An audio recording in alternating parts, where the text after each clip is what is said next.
कर्नाटक में थम गया चुनाव प्रचार का शोर। प्रचार के आखिरी दिन सभी दलों ने झोंकी ताकत। राज्य की 224 विधानसभा सीटों के लिए 10 मई को होगा मतदान, 13 मई को आएंगे नतीजे।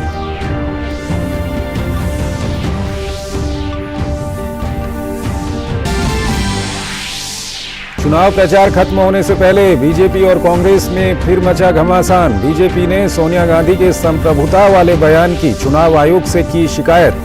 सोनिया गांधी और कांग्रेस पार्टी के खिलाफ कार्रवाई करने की मांग।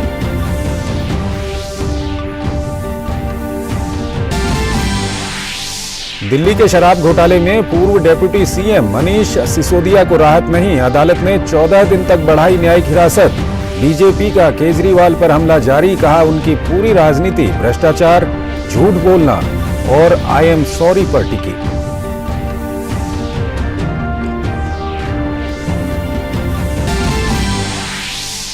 बीजेपी अध्यक्ष जेपी नड्डा के बाद सूचना प्रसारण मंत्री अनुराग सिंह ठाकुर ने भी देखी द केरल स्टोरी। विरोध करने वालों पर साधा निशाना। कहा कांग्रेस और कम्युनिस्ट पार्टी राजनीतिक कारणों की वजह से कर रहे हैं इसका विरोध। बंगाल सरकार ने भी फिल्म पर लगाई पाबंदी।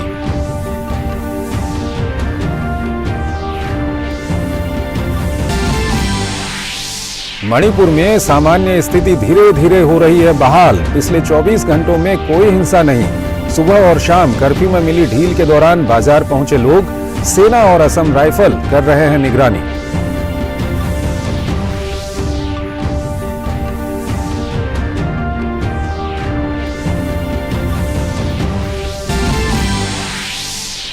वित्त मंत्री निर्मला सीतारमण ने वित्तीय स्थिरता एवं विकास परिषद की बैठक में की अर्थव्यवस्था की स्थिति की समीक्षा। आर्थिक मामलों के सचिव अजय सेठ ने कहा, जहां वैश्विक स्तर पर वित्तीय व्यवस्थाएं डावाडोल, भारत की वित्तीय व्यवस्था अच्छी तरह से सुरक्षित और रेगुलेटेड। बंगाल की खाड़ी में बना तूफान मोचा निम्न दबाव में बदला। 10 मई तक चक्रवाती तूफान में हो सकता है तब्दील। अंडमान निकोबार द्वीप समूह में मंगलवार को भारी बारिश की संभावना। मछुआरों को समुद्र में नहीं जाने की सलाह।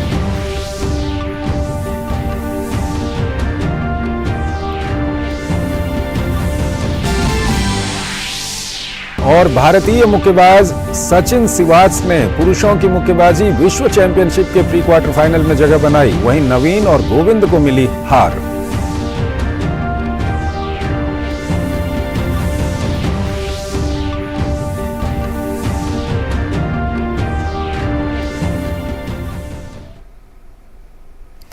नमस्कार, डीडी न्यूज में आपका स्वागत है। मैं हूं चंद्रशेखर जोशी और आइए सबसे पहले बात करते हैं कर्नाटक के चुनावी समर की।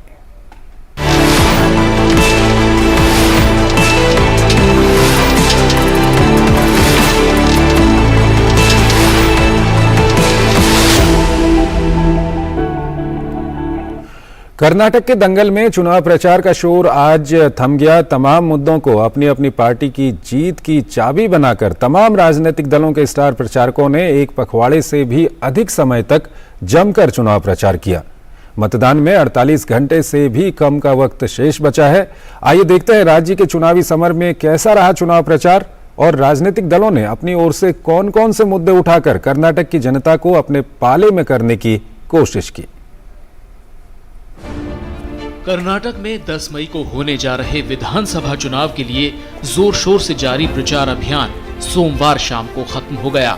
राज्य के 3 प्रमुख राजनीतिक दलों भारतीय जनता पार्टी, कांग्रेस और जनता दल सेक्युलर ने वोटर्स को रिझाने के लिए अपनी पूरी ताकत झोंक दी।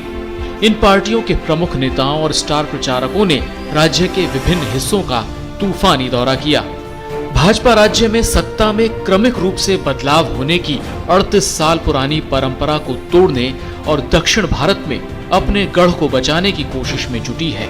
बीजेपी के लिए पीएम मोदी, केंद्रीय गृह मंत्री अमित शाह, पार्टी अध्यक्ष जेपी नड्डा, कर्नाटक के चीफ मिनिस्टर बोम्मई, कई राज्यों के मुख्यमंत्रियों समेत बड़े बड़े दिग्गज नेताओं ने ताबड़तोड़ रैलियां की हैं।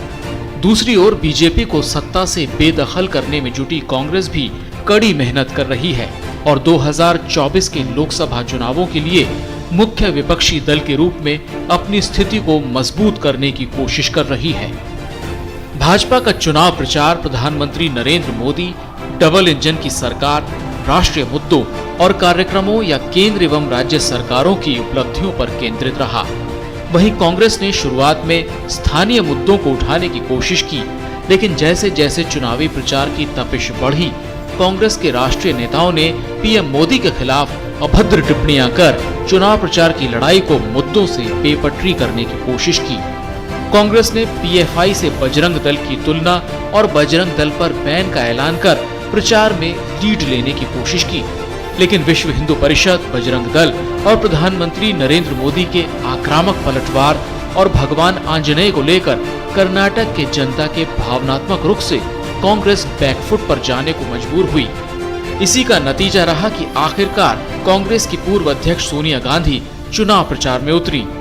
कर्नाटक चुनाव प्रचार में भले ही कांग्रेस नेताओं ने जमकर पसीना बहाया, लेकिन कर्नाटक चुनाव में डीके शिव कुमार और सिद्धरमैया कैंप के आपसी खींचतान का असर भी पार्टी के चुनाव प्रचार पर साफ देखने को मिला।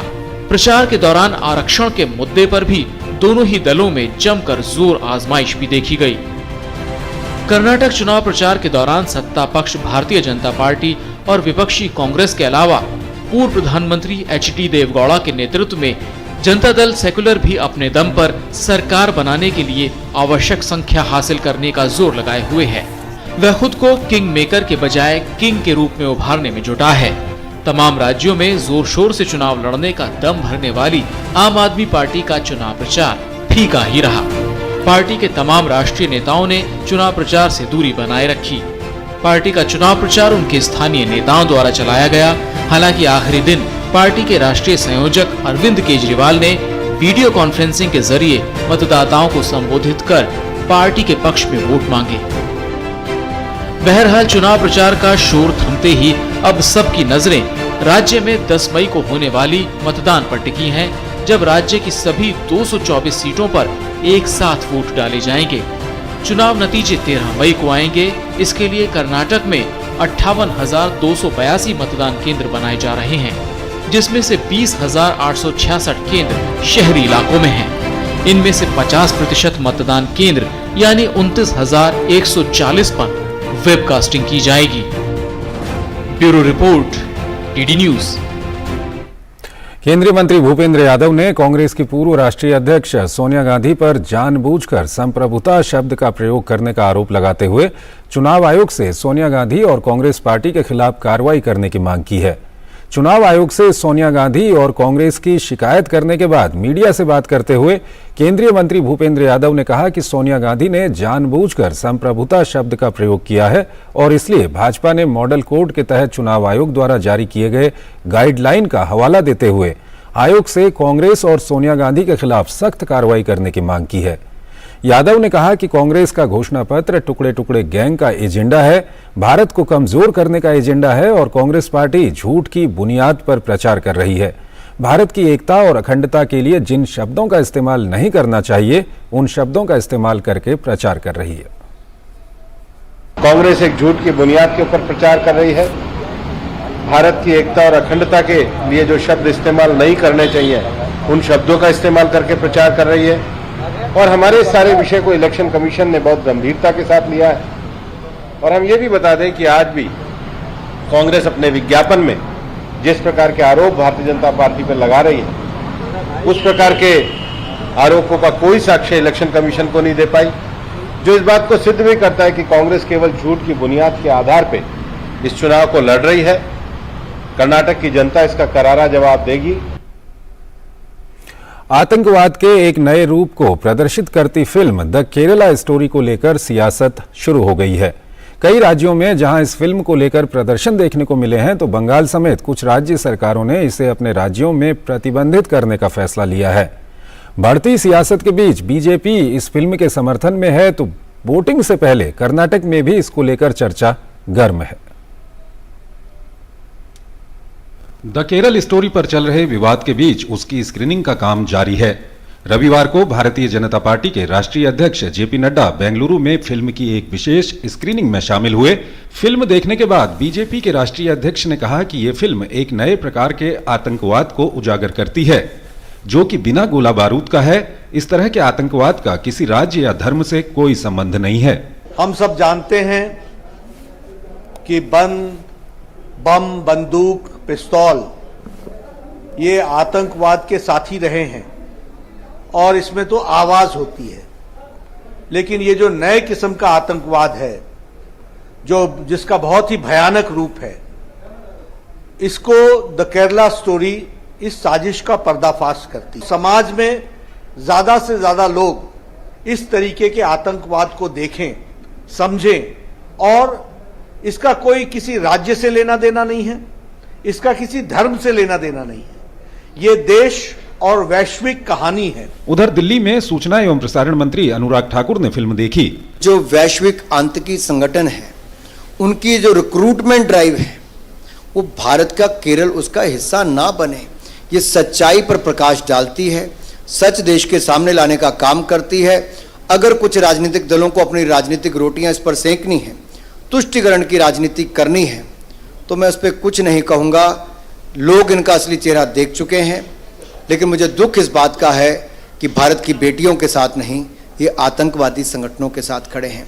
ये सच को सामने लाने के बजाय उसको रोकने के प्रयास में खड़े हैं। ये भविष्य में बेटियों के साथ ऐसा ना हो, उसमें साथ में नहीं खड़े, उसके विरोध में खड़े हैं। इस बीच फिल्म द केरल स्टोरी को लेकर देश में विवाद जारी हैं। तमिलनाडु में थिएटर्स मालिकों ने कानून व्यवस्था की स्थिति का हवाला देते हुए फिल्म पर रोक लगाने का फैसला किया है। फिल्म के निर्माता विपुल अमृतलाल शाह ने तमिलनाडु सरकार से निवेदन किया है कि वो इस फिल्म को कल रिलीज करें। एक इंसान ने पूरे लॉ एंड ऑर्डर की सिचुएशन को धमकी देके कंट्रोल किया हुआ है। मैं तमिलनाडु की डीएमके और कांग्रेस की जो सरकार है, उनसे ये रिक्वेस्ट करना चाहता हूं कि इसके अगेंस्ट वो सख्त से सख्त कदम इमीडिएटली लें और इस फिल्म को कल सुबह वहां रिलीज किया जाए। उधर झारखंड कांग्रेस के विधायक डॉक्टर इरफान अंसारी ने ऐलान करते हुए कहा कि केरल स्टोरी को वो झारखंड में नहीं चलने देंगे। हालांकि बीजेपी ने इस पर करारा वार किया है। अगर भाजपा के लोग कुछ बोलेंगे तो फिर होगा, तमाशा होगा यहाँ देश, मतलब हमारे राज्य में तमाशा मैं करूंगा। आप सांप्रदायिकता फैलाओगे, आप कहोगे तोड़फोड़ होगा। ये सच्चाई है केरला स्टोरी। देश की 143 करोड़ देशवासी क्या लव जिहाद नहीं जानते क्या? क्या सांप्रदायिकता के आधार पर तुष्टीकरण नहीं देखते हैं क्या? केरल हाईकोर्ट में फिल्म की रोक को लेकर याचिका दायर की गई थी, लेकिन कोर्ट ने फिल्म की रिलीज पर रोक लगाने से इनकार कर दिया। कोर्ट ने कहा फिल्म इस्लाम के खिलाफ नहीं है, आईसिस पर है। वहीं द केरल स्टोरी फिल्म को मध्य प्रदेश में टैक्स फ्री कर दिया गया। मुख्यमंत्री शिवराज सिंह चौहान ने कहा कि फिल्म लव जिहाद, धर्मांतरण और आतंकवाद के षड्यंत्र को उजागर करती है। ये फिल्म पेरेंट्स, बच्चों, बेटियों सभी को देखना चाहिए। एक तरफ फिल्म को लेकर विवाद है, दूसरी तरफ फिल्म की 4 दिनों में बॉक्स ऑफिस पर अच्छी कमाई हुई है। बताया जा रहा है कि फिल्म ने अब तक 37 करोड़ रुपए से अधिक की कमाई कर ली है। द केरल स्टोरी केरल की महिलाओं के ग्रुप के बारे में बनी फिल्म है जो आईसिस में शामिल हो जाती हैं। Bureau report, DD news. Delhi के शराब घोटाले में मनीष सिसोदिया की मुश्किलें खत्म होती नजर नहीं आ रही हैं। दिल्ली की राउज एवेन्यू कोर्ट ने दिल्ली के पूर्व उप मुख्यमंत्री मनीष सिसोदिया की न्यायिक हिरासत 25 मई तक बढ़ा दी है। इस मामले पर बीजेपी ने केजरीवाल को एक बार फिर से घेरा है और शराब घोटाले का मुख्य साजिशकर्ता बताया है। दिल्ली की आबकारी नीति 2021-22 में हुए भ्रष्टाचार के आरोपित आप नेता और पूर्व उप मुख्यमंत्री मनीष सिसोदिया की न्यायिक हिरासत 23 मई तक बढ़ा दी गई है। ईडी मामले में मनी लॉन्ड्रिंग की जांच कर रही है। मनीष 23 फरवरी से ही हिरासत में है। दिल्ली की आम आदमी पार्टी पर आबकारी नीति की आड़ में 100 करोड़ रुपए की रिश्वत लेने और उस धन का गोवा चुनाव में प्रयोग करने के आरोप हैं। मनीष की जमानत पर भाजपा ने राजनीतिक हमला किया और अरविंद केजरीवाल को भ्रष्टाचार के मुद्दे पर आड़े हाथों लिया। 70 दिन जेल में हो चुके हैं मनीष सिसोदिया को। 70 दिन। अरविंद केजरीवाल जी,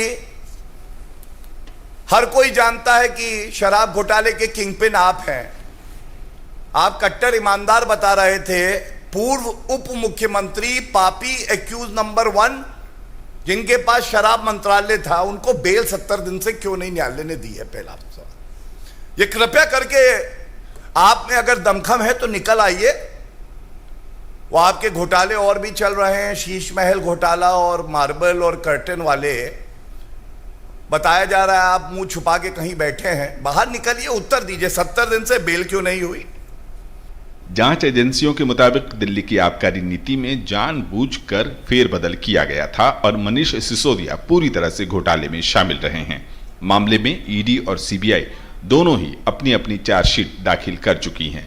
वहीं दूसरी ओर दिल्ली के मुख्यमंत्री और आप संयोजक अरविंद केजरीवाल ने दावा किया कि दिल्ली आबकारी नीति का सच सामने है और कोई गड़बड़ी नहीं हुई है। वहीं भाजपा ने पलटवार कर कहा कि केजरीवाल की घबराहट सभी के सामने है और वे झूठे बयान दे रहे हैं। दिल्ली के अंदर कोई भी किसी तरह का कोई शराब घोटाला नहीं हुआ। आम आदमी पार्टी एक कट्टर ईमानदार पार्टी है, उसको छवि को खराब करने के लिए ये पूरा का पूरा षड्यंत्र रचा गया, जिसका नाम इन्होंने दिया दिल्ली शराब घोटाला। कि शराब में जो इन्होंने घोटाला किया है उसमें जब डूब रहे हैं तो इधर उधर के बेल ऑर्डर पे सहारा लेने का प्रयास कर रहे हैं। और मैं पुनः कहूंगा, पापी आप, कट्टर बेईमान, किंगपिन अरविंद केजरीवाल, मनीष सिसोदिया तो झांकी है, अरविंद केजरीवाल अभी बाकी है। भारतीय जनता पार्टी ने आम आदमी पार्टी पर न्यायालय का अपमान करने का भी आरोप लगाया। पार्टी के मुताबिक आबकारी नीति में घोटाले मामले में अदालत ने किसी को भी न तो दोष मुक्त करार दिया है और न ही अभियुक्तों को बरी किया है। कोर्ट ने राजेश जोशी और गौतम मल्होत्रा को सिर्फ जमानत दी है, जबकि आम आदमी पार्टी इसे लेकर भ्रम फैला रही है। विक्रमजीत सिंह के साथ ब्यूरो रिपोर्ट, डीडी न्यूज। बीते दिनों मणिपुर में हुई हिंसा के बाद तेजी से हालात सुधरते नजर आ रहे हैं। आज भी मणिपुर में कर्फ्यू में छूट दी गई और लोग जरूरी सामान की खरीदारी करते नजर आए। इस बीच तमाम राज्यों के फंसे हुए लोगों का अपने अपने राज्यों में जाने का सिलसिला जारी है, तो हालात को पूरी तरह शांत करने के लिए केंद्र और राज्य सरकार लगातार काम कर रहे हैं। मणिपुर में सामान्य स्थिति धीरे धीरे बहाल हो रही है, क्योंकि राज्य में पिछले 24 घंटों में कोई हिंसा नहीं हुई है। राज्य सरकार ने अधिकांश जिलों में कुछ घंटों के लिए जनता कर्फ्यू में ढील दी। इम्फाल पश्चिम और पूर्वी जिले में आज सुबह 5 बजे से 8 बजे तक 3 घंटे के लिए कर्फ्यू में ढील दी गई है। कुछ जिलों में शाम को कर्फ्यू में ढील दी गई। बाजार में आवश्यक खाद्य सामग्री खरीदने के लिए लोगों की भीड़ उमड़ पड़ी और लोग आज सुबह से ही पेट्रोल पंपों पर लाइन में लग गए। मार्केट में तो काफी भीड़ है और हालात लगता है कि सुधर जाएगा। मार्केट में भीड़ बहुत ज्यादा भीड़ है और मेन खाने पीने का आइटम तेल, घी, चावल, दाल, वो सब का भीड़ ज्यादा है। मणिपुर में सेना और असम राइफल्स के जवान मानव रहित हवाई वाहन यूएवी और हेलीकॉप्टर से हवाई निगरानी कर रहे हैं। सेना और असम राइफल्स ने हालात को सामान्य बनाने के लिए कोई कसर नहीं छोड़ी है। जवान मानवीयता और लोगों की सुरक्षा के लिए फ्लैग मार्च कर रहे हैं। बचाव एवं निकासी का काम जारी है। मणिपुर में पढ़ रहे सिक्किम के 86 छात्रों को सुरक्षित राज्य सरकार ने निकाल लिया है। ये छात्र मणिपुर से बंगाल के सिलीगुड़ी पहुंचे और वहां से अपने घरों के लिए रवाना हुए। We are very thankful first of all for them. They are coming to escort us till airport. We are just students here. The only thing we want to say is that we are thankful to the army. We are thankful to RIMS authority for providing us this one safety. अभी हम chief minister sir PS Goyal की बदौलत यहाँ तक पूरा comfort के साथ आ चुके हैं और हम अपना गवर्नमेंट को पूरा थैंक यू बोलना चाहते हैं। मणिपुर सरकार के सुरक्षा सलाहकार कुलदीप सिंह पिछले कई दिनों से इम्फाल में हैं और स्थिति की निगरानी कर रहे हैं। विभिन्न समुदायों के नेता और नागरिक संगठन तनाव को शांत करने के लिए आगे आए हैं और जनता से शांति और सद्भाव बनाए रखने की अपील की है। उन्होंने कहा है कि हिंसा में 37 लोगों की जान गई है। I appeal to the people of the state of Manipur to come and we should together try to bring peace in the state at the earliest possible. The state government has initiated many steps to bring back the stranded people from different parts of the state. What efforts we are doing is approximately towards the flag march, area domination, patrols, measures for building the confidence of the people, peace committee meetings, meeting important leaders, community leaders of area to understand the efforts made by civil administration as well as police and paramilitary and army. इस बीच ये मामला सोमवार को supreme court पहुंचा। Supreme court ने सरकार से पूछा कि कितने रिलीफ कैंप वहां मौजूद हैं और उसमें कितने लोग हैं। विस्थापित हुए लोगों को राहत देने के लिए क्या कदम उठाए गए हैं। धार्मिक स्थलों की सुरक्षा सुनिश्चित करने के लिए सरकार क्या कदम उठा रही है। सॉलिसिटर जनरल तुषार मेहता ने बताया कि 52 पैरामिलिट्री फोर्सेस की कंपनियां तैनात की गई हैं। हालात सामान्य हो रहे हैं। 2 दिन से कर्फ्यू में ढील देने के बाद कोई अप्रिय घटना नहीं हुई है। गौरतलब है कि 3 मई से राज्य में शुरू हुई हिंसा के चलते बड़े पैमाने पर संपत्ति का नुकसान हुआ है। राज्य की स्थिति अभी भी संवेदनशील बनी हुई है। हालांकि अब कहीं से भी किसी अप्रिय घटना के समाचार नहीं मिले हैं। दिल्ली से विकास सारथी के साथ ब्यूरो रिपोर्ट, डीडी न्यूज। वित्त मंत्री निर्मला सीतारमण ने वित्तीय स्थिरता एवं विकास परिषद की बैठक में अर्थव्यवस्था की स्थिति की समीक्षा की।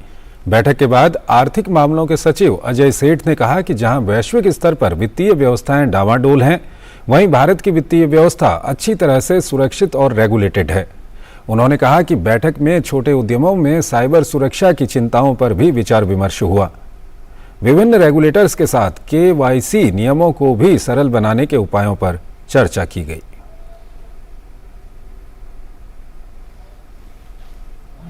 Headed by Honorable Finance Minister, met for its first meeting after the Union Budget for 2023-24, and the Council discussed a number of issues, starting with on the issue of financial stability, noting that there are daunting challenges coming from the global economy and global perspective. It was noted that maintaining financial stability, being on our toes to maintain the stability in our economy is a shared responsibility, and all the members will be working towards that. Cyber security as the economy and the different, especially the financial sector, is becoming more digitalized. A much higher level of preparedness is needed for cyber security of all regulated entities, especially the large regulated entities, systemically important financial institutions as well as the financial market infrastructure. Beyond that, it was also noted that as the Union Budget has announced, that unclaimed deposits and shares and dividends which are lying in the pool, there should be a drive should be taken by the concerned regulator, especially where the nominee details are available with them, though the nominees may not be aware of it. So in a time-bound manner, that activity to be taken. Beyond that, where the nominee details are not there, that a process has to be put in place. Bharat संयुक्त अरब अमीरात के बीच समग्र आर्थिक सहयोग समझौते की पहली वर्षगांठ पर संयुक्त रूप से राजेश कुमार और यूएई के विदेशी व्यापार मामलों के मंत्री थानी बिन अहमद अल ज़ेओदी ने समारोह का उद्घाटन किया। इस मौके पर राजेश कुमार ने कहा कि CEPA दोनों देशों के द्विपक्षीय आर्थिक संबंधों के लिहाज से एक महत्वपूर्ण पड़ाव है। समझौते के बाद दोनों देशों के बीच व्यापार में 20% की बढ़ोतरी दर्ज की गई है। वहीं भारत ने यूएई को साल 2022-2023 में 12% अधिक निर्यात किया है। अबू धाबी में केरल पवेलियन का राजेश कुमार ने उद्घाटन किया, साथ ही कई निवेशकों से मुलाकात भी की। वो मंगलवार को दुबई में एक ज्वेलरी प्रदर्शनी केंद्र का उद्घाटन करेंगे। On behalf of the Government of India and in particular on behalf of my Minister, His Excellency Mr. Piyush Goyal, I would also take this opportunity to thank His Excellency Dr. Thani Al-Zyoudy, the Honorable Minister of State for Foreign Trade of UAE, for taking this initiative and organizing this celebratory event dedicated to the India-UAE partnership. Excellency, my sincere gratitude to your personal commitment and the exceptional spirit of wholehearted cooperation extended to our team to put this show together. The theme of this event is aptly titled SEPA Beyond Trade. Beyond the trade links, our two countries share vast economic complementarities which can be leveraged upon to arrive at a large number of mutually beneficial and win-win outcomes. Jharkhand में 5 top नक्सलियों ने CRPF और Jharkhand police के समक्ष आत्मसमर्पण कर मुख्यधारा में वो शामिल हो गए। इसकी मुख्य वजह केंद्रीय बलों द्वारा सघन निगरानी और क्षेत्र में शांति बनाए रखने के प्रयासों का नतीजा माना जा रहा है। वहीं माओवादियों के झूठे और भ्रामक अभियान के प्रति कम होते रुझान भी इसका एक कारण है। गुजरात पुलिस ने उन खबरों पर एक स्पष्टीकरण दिया जिसमें बीते 5 साल में राज्य से 40,000 महिलाओं के गायब होने की बात कही जा रही थी। पुलिस ने ट्वीट कर जानकारी दी कि एनसीआरबी के डाटा के मुताबिक साल 2016 से 2020 के बीच कुल 41,621 महिलाओं के गायब होने की सूचना थी, जिसमें से 39,497 महिलाओं का पता लगा लिया गया और वो अपने परिवार के साथ हैं। वहीं इनके गायब होने के पीछे पारिवारिक विवाद, पलायन व तनाव मुख्य वजह थी।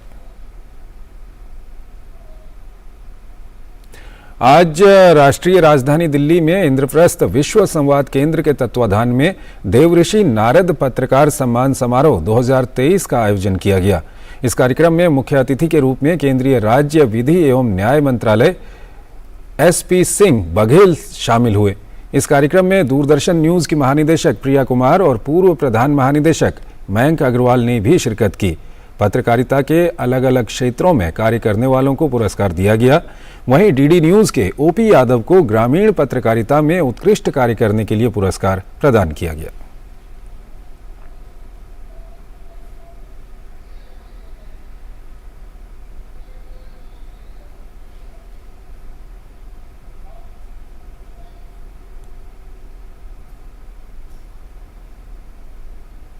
तो इस बुलेटिन में फिलहाल इतना ही। आप बने रहिए डीडी न्यूज के साथ। नमस्कार।